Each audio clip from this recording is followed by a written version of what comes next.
আল্লামা দেলোয়ার হোসেন সাইদি সাহেব মারা গেছে, আল্লাহ তাকে বেহেশত নসিব করুক।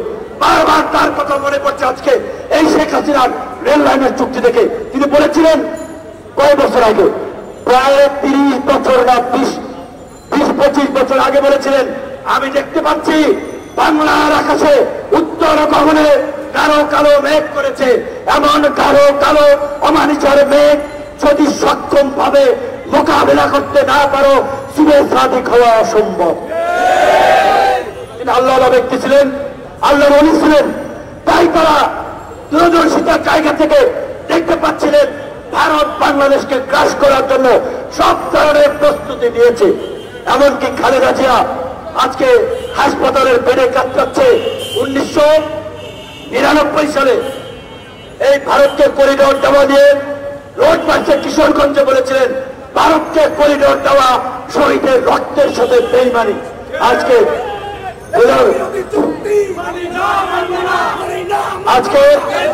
দেলোয়ার হোসেন সাইদিকে আমৃত্যু কারাগারে রেখে মৃত্যুর দিকে শেষ পর্যন্ত ঠেলে দিয়ে হত্যা করেছে। খালেদা জিয়াকে আজকে নানান ভাবে হত্যা করার একটা ষড়যন্ত্র করছে। তাই আমি আপনাদের কাছে সর্বশেষ আমার এই যে বক্তব্য, এই দেশে যারা ভারতের বিরুদ্ধে কথা বলবে, ভারতীয় আগ্রাসনের বিরুদ্ধে কথা বলবে, তাদেরকে অনেক অত্যাচার নির্যাতন জুলুম সহ্য করতে হবে। এই যে আঙ্গুলটা পাকা, এখনো এই হাতটা ফ্র্যাকচার হয়ে গেছিল, চোরা লাগে নাই। 2019 সালে ডাকসুতে এই ভারতের এনআরসিসিএ নিয়ে প্রতিবাদ করায় সেদিন ভারতীয় ভারতপুষ্ট ওই তথাকথিত সন্ত্রাসীদের সংগঠন মুক্তিযুদ্ধ মঞ্চ এবং ছাত্রলীগ আমাদের উপর যৌথ হামলা করেছিল ডাকসুতে। আমি ডাকসুর বিপি ছিলাম।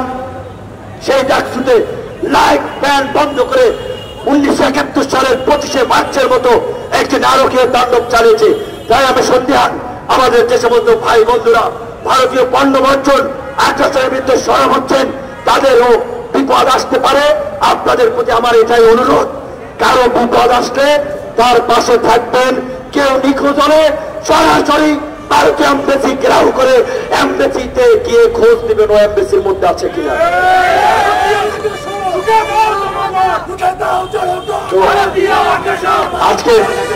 আজকের মতো প্রোগ্রাম আমরা এখানে শেষ করছি। যারা দীর্ঘক্ষণ ধৈর্য ধরে প্রোগ্রাম খাবার শুনেছেন অনেক ধন্যবাদ।